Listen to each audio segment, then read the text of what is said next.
How's it going, everyone? Welcome back to another video. So in today's video, I'm going to show you guys how I stayed organized when I was making my list of schools that I applied to. I applied very broadly, and so I definitely wanted to stay organized when I was setting out my primaries and getting my secondaries and whatever schools gave me interviews. I wanted to make sure that I had all my information in one place and stayed relatively organized while I was doing it. And so this is just kind of what I did. It might be intuitive and maybe doesn't really constitute a video, but if it's something you haven't really thought about, maybe this will help you out and kind of give you ideas of how you're going to keep your school list organized. So I figured, why not go ahead and make a video, show you guys how I stayed organized. So, anyways, let's get started. So what I did was I used Google Sheets. It kind of just made it easy, and I was able to access my list of schools from anywhere. And so let's say that I was doing the AMCAS application service. So the AMCAS application service is where you'll do all your MD schools, except for any of the Texas schools if you guys apply there. And so what I would do is I'd open up a Google Sheet like this, and down at the bottom, I think my face might cover it, but you can create different sheets down here. So where it says sheet 1, I kind of just would put AMCAS, and then I'd make another sheet. I also applied to DO schools, so I also would put a COMIS.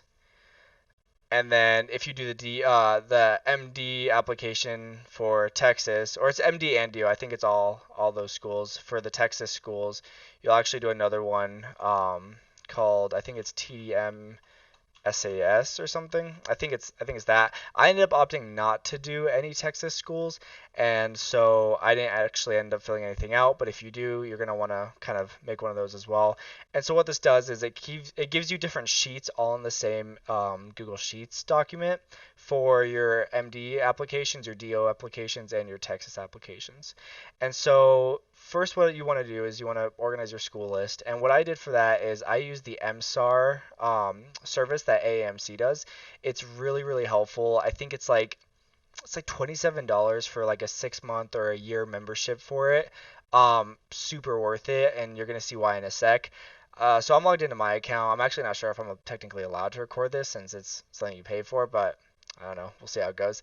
Um, so what I did was I wanted to look for schools that I thought about applying to, and I kind of based it off. I based it a lot off like my MCAT and my GPA. Again, I applied really broadly this cycle. I wanted to make sure that this was the only cycle I had to do, and so I ended up applying to a lot of schools. But even if you don't apply to a lot of schools, you definitely want to stay organized. So over here, you can kind of move this slide around to to choose schools with a certain MCAT range. So I don't know, say you want to do maybe this range. MCAT's between 500 and 514. Those are average MCAT scores. You'll see over here, you'll end up having these averages, which is helpful. So you can really choose schools to apply to that do fit your MCAT range. That way you're not wasting money on schools that maybe you don't qualify for.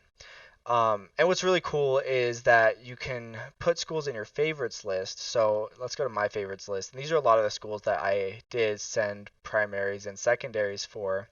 And so you can compile your list here, and then eventually start making your Google sheet that you're going to stay organized on as the application cycle goes on. So for example, this is my state school, and the one I live about 5 minutes from, so University of Nevada, Las Vegas School of Medicine. So let's use that as our example here. So what I would do is I would have my Google Sheets here, and I would have the MSAR over here, and I'd have the schools. So I go ahead and I see, okay, medium MCAT, medium GPA, that looks pretty good. Let's go ahead and we can copy this. I copy that name, and I would immediately go over here and I would drop it in. And just for the sake of kind of making it all pretty and kind of fit, I would always do a little bit of word wrap just so it doesn't kind of blend into the other column. And so column A would be the list of the name of schools. Now, going over here to column B, what I like to do was I like to put either the medium GPA and the medium MCAT score, and you can do that with either columns B or C. Sorry, I keep pulling this up. This is actually my final one, and we'll kind of go over it towards the end.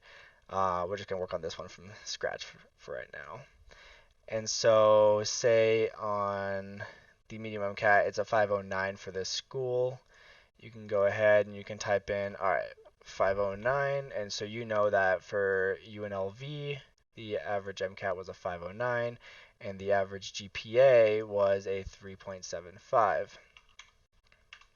So cool. These are like two really good metrics you want to kind of have super handy. You never really want to have to look that back up, because if you do it for each individual school, it can take a lot of time and definitely be a hassle. And that's the nice thing about MSAR is it's really easy to find that information.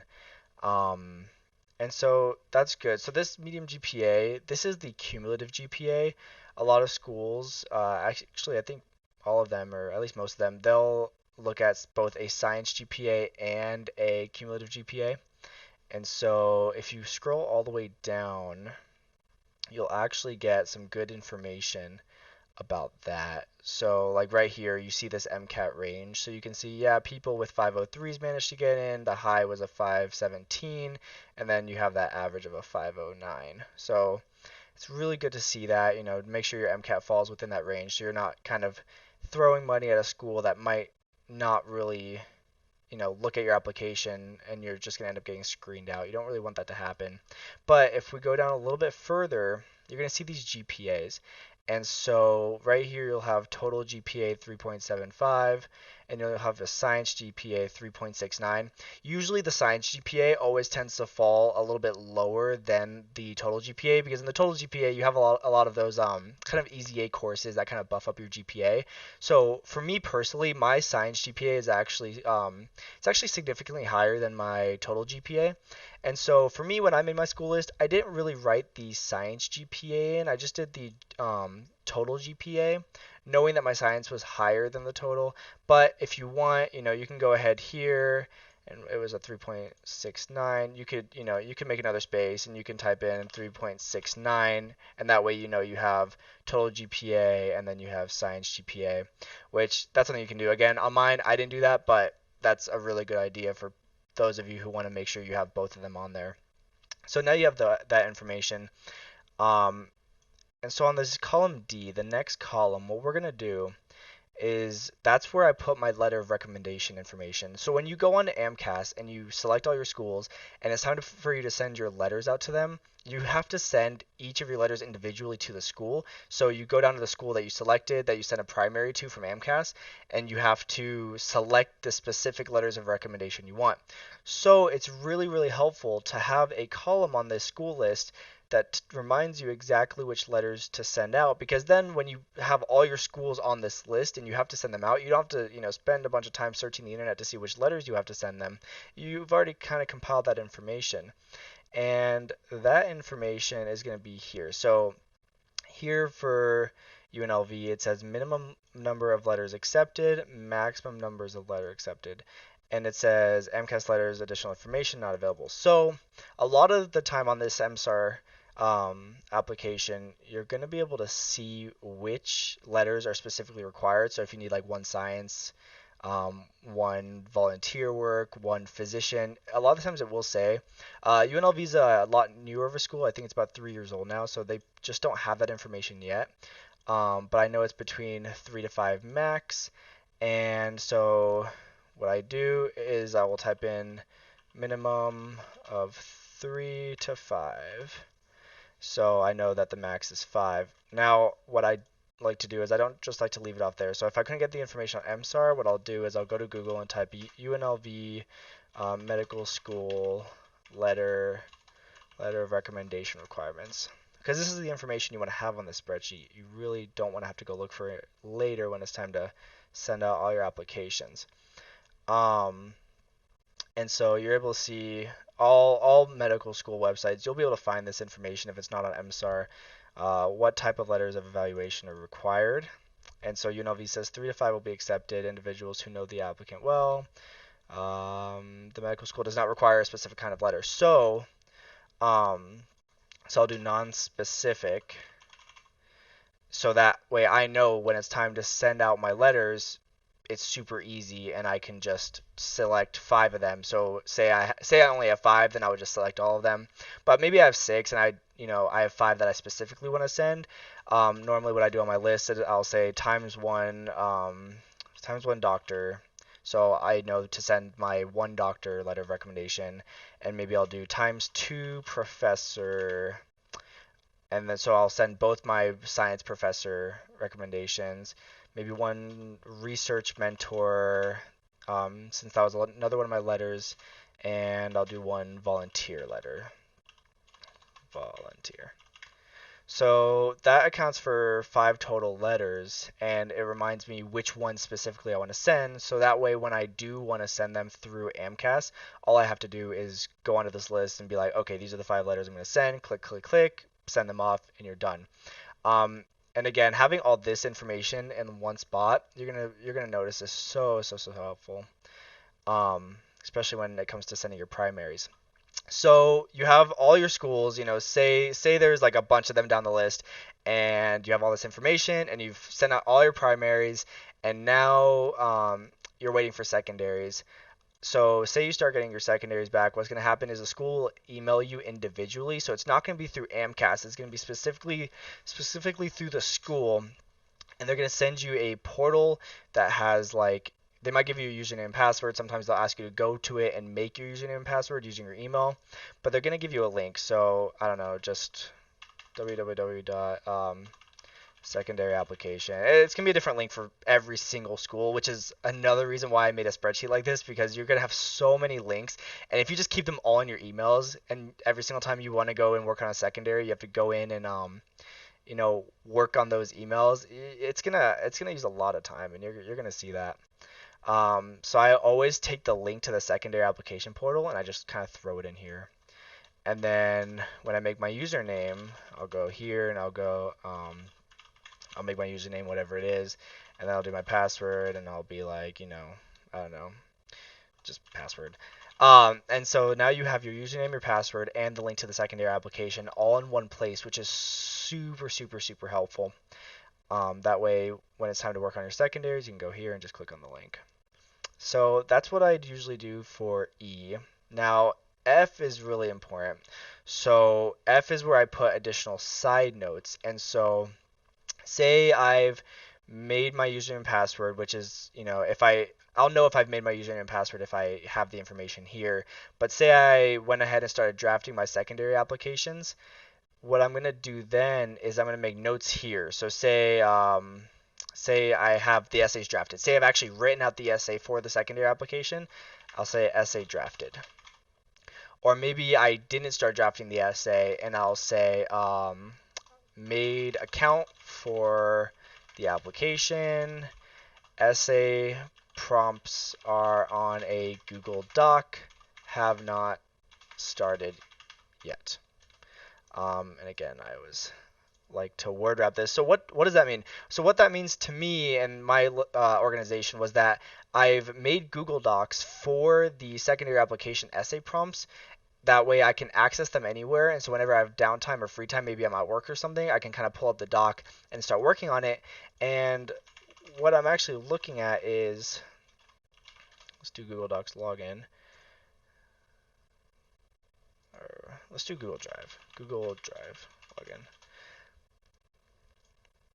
And so what I would actually do is I would have this folder, and I would have all these secondaries. So these are all Word documents of all secondary applications that I fulfilled for different schools. I did a lot of them. These aren't even all of it. Some of them didn't require like these long essays, so I didn't make drafts for them. But what I would do is if I got a secondary, I would immediately go on and I would put in, the name of the school for the name of the document, and then I would just copy and paste all the essay prompts directly from the secondary application. That way, whenever I wanted to work on essays, I never had to log into the secondary application. I would just kind of go on this Google Doc, and the essays would be there, and I would just, type them. And then you can get word count and everything, and a lot of them do have characters. So, like, I would put the word count next to the thing so I knew how many characters I had to hit. And so, say that's done. That's awesome. So this gives me a good indication of where I'm at with those essays.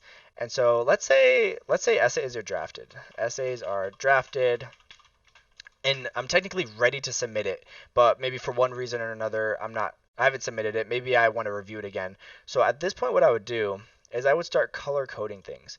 And what I mean by that is I would go over here and go to fill color. And so if I had my essays drafted, my fill color was yellow. And so what this did was any schools on this list that were yellow just kind of blatantly screamed out to me that the essays are drafted, pretty much ready to go. All I really need to do is look back over them and submit the application. Now, say I've submitted an application, and maybe sometimes I wouldn't change this, but maybe essays are done, application submitted. Now I've sent the secondary back, and that's it. I would go ahead and I would actually make this green. And that really makes it super easy for you to see which of these schools you're done doing secondaries for and which of them you still need to work on, because you really don't want to have all these schools and you can't remember which ones you submitted for, which ones you've started, which ones you still have to work on. This just gives you a really nice list, and it gets all color coded. And you'll see when we go over my actual list that kind of looks like once you're done. Now, say I get a secondary back from a school and I decide not to do it. There's actually a couple schools where I got secondaries back for that. I honestly, some of them I just couldn't do the secondaries. I had no life experience that was relevant to it, and I didn't want to waste money on secondaries for schools that I didn't think I would get into based off my secondary. Even if you had lied or maybe made something up, you're still going to end up going to that school. So if their secondaries are based off like some sort of ethics of their school or kind of like principles, maybe they're highly religious or you're not religious, or I think certain schools have higher demographics of certain races or something, and maybe you don't fit that, and so there's not really an amazing chance of you getting in. You kind of got to determine, do you want to save your money? So in that case, I'd be like, I'd put something like receive secondary, did not start because of whatever reason you don't do it, probably not going to finish. And that would just give me a good indication that there's a reason I didn't do it. And so what I would do is I would actually make it red. That was kind of my blatantly obvious sign for schools I was not going to complete my application for. So anyway, let's go ahead and let's go and make this let's make this green again.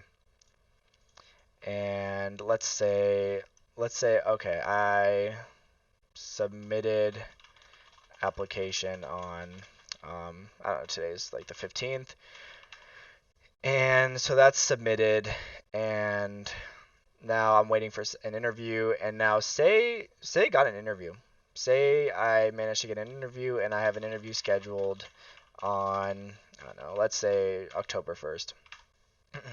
What I would do is I would actually change this color to something, I think I chose like blue, something like this, or I don't know. I really like the color blue, so blue is always like my go-to like good color. So if I got an interview, that means like, oh, it's blue. It's such a good color. It's my favorite color. Now it's blue, and I have it scheduled, and so I would put my interview schedule on this day. You'll get an email if you get an interview, with all the details, and you'll sign up for your date and everything. And at that point, now on your list, anything that's blue is you have an email for, or an interview for, which is awesome.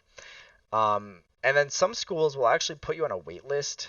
So maybe I get waitlisted for an interview, which is kind of sad because you're like, man, I was almost good enough to get an interview, but maybe not quite as good as they want. I would actually make that purple. I think it was my go-to color, something like this. So kind of blue, but not really all that blue. Kind of a mixture between blue and red. So yeah, that was about all the color coding I did. And this is pretty much what it looked like going through a cycle of schools. Now, if there's a couple other details so that I would put maybe here, or maybe you can do it in another column. Any other details you really feel like you need to remind yourself about the school. For example, maybe I'm interested in step 1 scores, and maybe if there's a couple years ago with UNLV being new, maybe they hadn't finished any step 1 exams, and so maybe no stats on step 1 scores, so you can't really see what the average score was for the class. If that's something you're looking into, you'll see there's a lot of schools that you'll kind of make little notes for, that you want to remind yourself during this cycle. So that's about kind of what a school would cycle through on this with this method of organization that I was doing. Again, you have your name, you have all your schools down this column, you have your average MCATs for that school, you have your average GPA or GPAs for that school. The whole letter of recommendation is probably one of the more helpful things about this level, like this organization method that I was kind of doing. It's gonna save you so much time when you're sending them through AMCAS. And then just having all your secondary application portal links on this column and having it all in one place with all your password and usernames. Um, it really just saves you a lot of time. And then just knowing the status of that application. Again, I applied to a lot of schools. I think I ended up submitting a total of like 35 secondaries. And so when you have that many schools, you want to stay organized. You want to know where you're at with every one of those schools. If you don't have a method of organization, and I'm sure most people will, you're going to get lost. You're going to forget where you're at. And you're not really going to be able to see like right in front of you where your progress is. It was a really good feeling to turn a lot of these schools that were just in white boxes into different colors, especially when I was starting to actually submit them, and most of them were becoming green besides the ones I ended up not completely filling out. So anyway, that's kind of all I've got for what I did here. Now let's take a look at what I actually ended up with. So these are all the schools that I ended up actually applying to. This is my actual school list. As you can see, we have a bunch of schools down. I wasn't kidding when I said that I applied very broadly. I really didn't want to have to do this all over again, and you can kind of see why I was so particular about making sure I stayed really really organized during this. Um, so you can see a lot of these are green. We're still pretty early on in the application process. It's only September now, so I haven't heard back from a lot of these schools, but you'll see a couple blues here for schools I did get interviews for, and I have this scheduled. I didn't write down the UNR interview because it was very last notice. Like I think it was like a few days after I got the email. I pretty much went to Reno and just did the interview. You see a purple right here because I did get waitlisted for this one. So hopefully maybe one day I'll get another email that says that I'm off the wait list and they want to interview another wait list. You'll see the red because there was a reason that I didn't want to apply to these. As far as secondaries go, I did the primary. I got secondary applications, but I didn't fulfill the secondaries for whatever reasons. And oh yeah, this is all whited out for obvious reasons because that's where all my username, passwords, and links are, and I definitely should not show that on the internet. Oh, but a really good example actually. I just got a interview with University of Vermont, and so this is a really good time to go over here, and change this to blue. So now this is blue because I have an interview, and these are no, its status says Casper's complete question mark because I was very neurotic. I was like, it says it's complete, but some schools didn't say it was complete, and letter of recommendation was not back. But now I can change this, so I can say I'll interview on. I think I got it on December 7th. I think let's just put that there. Um, so that's a really good example. You'll see a lot of notes here. So requires Casper was something I put often. So I didn't know what the Casper exam was until I started getting secondaries, and I was like, what the heck is the Casper? So all the schools that required Casper, I just kind of threw requires Casper in there. Which do your Caspers. Do it early. If you submit your primaries, just do the Casper. Save yourself some time. Chances are you'll have to apply to a school that does do a Casper. So that was a really good note. You'll see essays drafted, essays on Google Doc, application is done and paid for. Just need to submit it after my letters of recommendation are ready. A lot of the reasons that a lot of these were yellow, even though my essays were drafted, was because I was waiting for letters of recommendation to come in, and I didn't want to submit my secondaries until my letters were in, just to not, I don't know. I just want to make sure I had everything together. If we go down here to these tabs, you'll see AACOMAS and TDM SAS, which is the Texas application. So it's the exact same thing.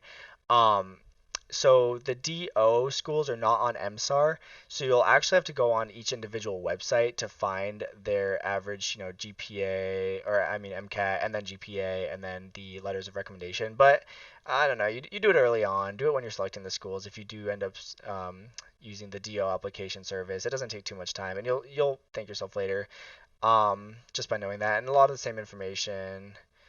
Um, so yeah, this was a lot of it was a good idea when I was doing it, just because I had a lot of information. You can see it. Imagine this all populated with like links and passwords and usernames. It was a lot of good organization. As you can see, I got a lot of DO interviews, so there's a lot of blue here. Hopefully within the next few months I could turn more things blue. I probably should make a color for schools I get accepted into, which I did get accepted, and that'll be another video, which is really exciting. I ended up not applying for any of the Texas schools. Some of you guys might. I personally did not. Nothing wrong with it. I just, with the amount of schools I was already applying to, I just was kind of like, I don't really feel like doing a whole other application service, because they are their own service. I just kind of felt like it wasn't really my best interest to do it. So yeah, that's pretty much all I got for this video. It was a really good way to stay organized. Again, this might seem intuitive to you. It might not have really been anything that you're like, oh, this is such good information for me to know. But if you're not applying yet and you haven't really thought about how you're gonna stay organized, or if you plan on applying as broadly as I did, it's definitely good to kind of think ahead on how you're gonna do this. And again, like it was really nice to have a level of organization that kind of worked for me, and maybe this will work for you guys if this is something you guys are interested in doing. Or you can just, I don't know, just do all your applications individually and keep a list, or just remember and have them all in your email. That also works. I also, in my email, I also had like I made a tab because I use Gmail. I made a tab that said like secondary applications, so whenever I got an email that had secondary applications from a school, I would just mark it with secondary application. And if I got an interview email, then I'd mark it with interview with little tags. So that also kind of helped organize myself. But yeah, that's actually all I got. So hopefully this helped. Thanks for watching. If this is your first time on the channel, I do make a lot of videos, or I'm going to be starting making a lot of videos on tips and advice that I want to give people for things that helped me while I was applying to medical schools. And yeah, so hopefully this helped. Make sure you subscribe, like, and comment. You can always DM me through this channel or on my Instagram, which will be in the description, if you have any questions, or questions even not related to the video or anything I've covered on my channel. I'll always reply, and I would love to help you guys. So yeah, thanks for watching. I'll see you guys next time.